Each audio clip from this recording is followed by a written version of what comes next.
രാവിലെ ഞാനും വസുവും കൂടെ വസുവിനെ കാണിക്കാൻ വേണ്ടി പുഷ്പഗിരി ആശുപത്രി പോയിട്ടുണ്ടായിരുന്നു. അപ്പോൾ ഹരിപ്പാട് ചെന്നിരുന്നിട്ട് അവിടുന്ന് ബസ്സിനാണ് പോയത്. ഞാനും വസു ആദ്യമായിട്ടോ ഒറ്റയ്ക്ക് ബസ്സിൽ കയറി പോകുന്നത്.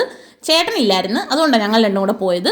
അപ്പോൾ അതേ ചെന്നിരുന്ന് കുറേ സമയം കഴിഞ്ഞപ്പോഴാണ് ബസ് കിട്ടിയത്. അങ്ങനെ തിരുവല്ല ബസ് സ്റ്റാൻഡിൽ ഇറങ്ങി അവിടുന്ന് ഒരു ഓട്ടോ പിടിച്ച് ഞങ്ങൾ ഹോസ്പിറ്റലിൽ ചെന്ന് കുറച്ച് സമയം അവിടെ വെയിറ്റ് ചെയ്ത് കഴിഞ്ഞ് ഡോക്ടറെയൊക്കെ കണ്ട് ചെക്കപ്പ് എല്ലാം ചെയ്ത് കഴിഞ്ഞ് ഉച്ച കഴിഞ്ഞ് ഞങ്ങൾ അവിടെ നിന്ന് ഇറങ്ങിയപ്പം എന്നിട്ട് ഇതേ പുറത്തൊരു കടയിൽ ഇറങ്ങി ഫുഡൊക്കെ കഴിച്ചിട്ട് വീട്ടിൽ വന്നിട്ട് ചേട്ടനെയും കൂടെ കൂട്ടി ഞങ്ങൾ നേരെ കായംകുളത്ത് അറേബ്യൻ ജ്വല്ലറിയിലോട്ടാണ് വന്നത്. എനിക്കൊരു മൂക്കൂത്തി നോക്കാൻ വേണ്ടി വന്നതാണ്. ഞാൻ കുറേ നാളുകൊണ്ട് ഈ നവരത്നത്തിൻ്റെ മൂക്കൂത്തി മേടിക്കണമെന്ന് പറഞ്ഞിരിക്കുമായിരുന്നു. അങ്ങനെ അവിടെ ചെന്ന് കഴിഞ്ഞപ്പോൾ ഞാൻ അത് വിട്ട് ഡയമണ്ട് ആക്കി. കാരണം ഇത് രണ്ടും കൂടെ വെച്ച് നോക്കിയപ്പോൾ കുറച്ചും കൂടെ ഭംഗി ഡയമണ്ടിന്. നവരത്നം ആണെങ്കിൽ കുറച്ച് കഴിയുമ്പോൾ അതിൻ്റെ കല്ലൊക്കെ ഒന്ന് മങ്ങാനൊക്കെ ഉള്ള സാധ്യതയുണ്ട്. അതുകൊണ്ട് ഞാൻ പിന്നെ എനിക്ക് ഇഷ്ടപ്പെട്ട അവിടെ നിന്ന് ഡയമണ്ട് തന്നെ എടുത്ത് അങ്ങനെ എടുത്ത് പുറത്തിറങ്ങിയപ്പം നല്ല മഴയായിരുന്നു.